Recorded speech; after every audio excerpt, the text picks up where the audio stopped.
comment or if you have a question. I just wanted to say that I thought it was really helpful talking about a Hollywood death.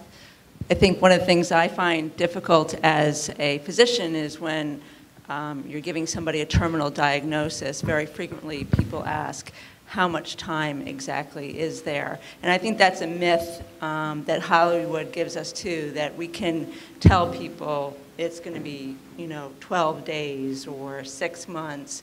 And I think just remembering that it is a difficult process and there needs to be lots of conversations, and it's a continuous conversation that needs to happen in order to keep everybody informed. So. I guess I'm the slacker up here. I was getting a little uncomfortable hearing about all the wonderful credentials of my colleagues on this panel. And when Londa called me, I thought, well, I really don't have much experience with death. But then again, I guess I do. My husband is dying, and your words about the change of hope are especially near and dear to me at this point. Up to this point, we've hoped we'd beat this disease, and we were fighting the battle against Alzheimer's disease, and it wasn't going to get us. Well, it's not going to get us. It will take Terry's life, but it's not going to get us, and our hope is changing now, and my hopes are different. I hope to be able to talk to him in an appropriate way at the right time to ease his fears, because I know there's enough cognition for Terry at this point that he's thinking about those things now. And so my prayers and my hopes have changed, that I'll be able to do that for him. Jennifer Rule and I had a conversation this morning. She's my physician. And she came into the office and said, I'll see you tonight. And I guess we had a little practice run through. We're only, Terry and I are only as strong as the people holding us up, and the folks at hospice are not paying me to say what I'm about to say. But we were a family who also thought that hospice meant you were dying tomorrow, and you called them when you were ready for that. Well, come to find out, Terry is now a hospice patient, and his life has been made much, much richer, as has mine, by the services that were made available to him that I had no knowledge of. And I thought I was really on top of the game for Terry with treatments and services and all of that. They have provided him with comfort, with one-on-one companionship. His companions are in the room tonight. And a program in which he is eligible for and receives palliative touch therapy and massage therapy. And I don't want anybody in this room to roll their eyes and say, what a cushy life. Terry cannot speak to us at this point verbally, but he can speak to us with his eyes and with his face and with his soul. And his soul tells me right now that he is in a much better place than he was months ago. He is calmer, he is more peaceful. That has nothing to do with drugs, but everything to do with compassionate care. And I'll be quiet now.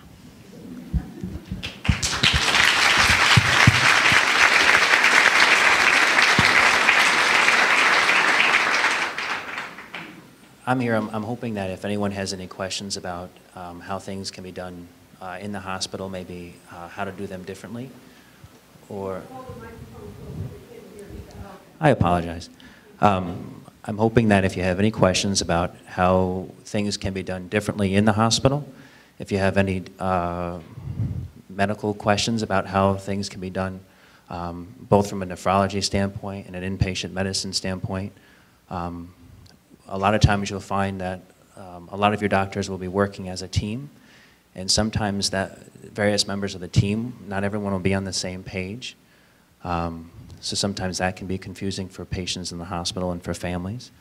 If they've had these conversations beginning early on and continuing, so that when the time does come for some of these decisions, if the patient isn't able to express themselves anymore, the family can have a fair degree of confidence that they are following what that person would really want. If they're not sure about that, if these conversations haven't happened and they're just doing their best with it, a lot of times there's another level to their suffering in their grief of perhaps feeling guilty, perhaps being angry at their loved one, other things that they really wouldn't have to deal with if some of those things, conversations had been able to happen up front.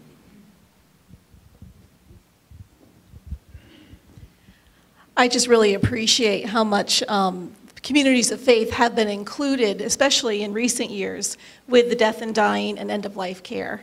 I appreciate how much hospice has included communities of faith and having chaplains on staff in order to be there for those moments, because like Virginia said, when we come face to face with death, our beliefs are laid on the line, and we have so many questions that come up and so many things we want to question. And along what you're saying with grief, also our faith questions that come up and some of the questions and answers that we want to be able to lay out there and be able to express. And I appreciate that you included a member of the faith community here tonight.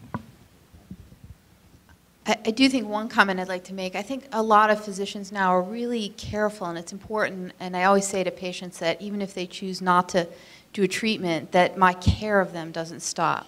And that I'm really careful when people choose to do hospice, that they know that I'm going to be there with them every step of the way, and that our goals will hopefully be the same, and that we'll try to avoid pain and suffering.